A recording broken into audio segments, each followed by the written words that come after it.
Now, in my case, I wanted to take a one-way trip around the world, meaning I wanted to put together several one-way flights from east to west and go all the way around the world and arrive back home over time. A lot of people want to do this, so here's a couple tips on how to do it. First of all, I'd recommend flying westward instead of eastward on such a trip. Due to the time change, if you fly west, you'll keep gaining time because the time change moves clocks backward instead of forward. This makes your days longer instead of shorter.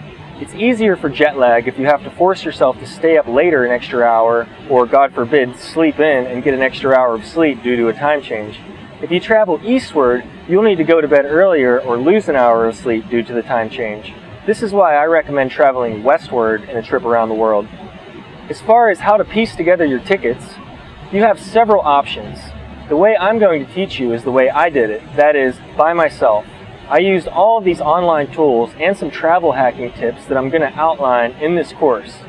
With this method, I put together a total of 38 flights through 24 countries over the course of 9 months, and my total cost was under $3,800.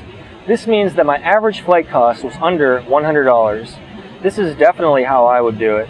It's not only cheap, but it's a lot of fun. The other options are more traditional. The major airline companies have banded together to come up with a one-way around the world ticket, but this is not really a good deal.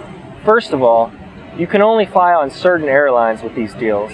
Secondly, you must only travel in one direction, and they're very strict on this. On my trip, there were a few times where I actually traveled east to west, just because it was more convenient for me due to the timing or due to the flights.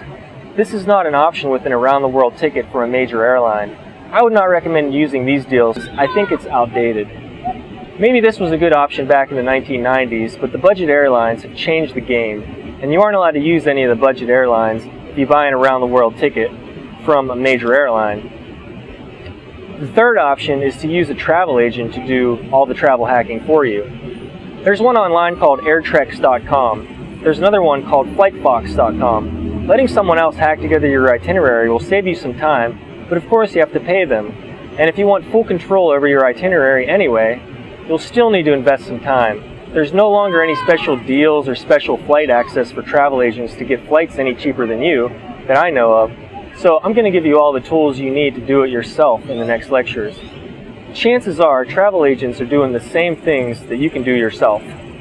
I like to do it myself because I prefer to let the itinerary unfold as I travel around the world instead of trying to set everything up ahead of time. After all, I'm often meeting new people and trying to set dates to meet with existing friends, and most friends I know don't plan a meeting 6 months in advance. So I just like to plan things about 6 to 8 weeks in advance, which just so happens to be the window when flights are generally cheapest.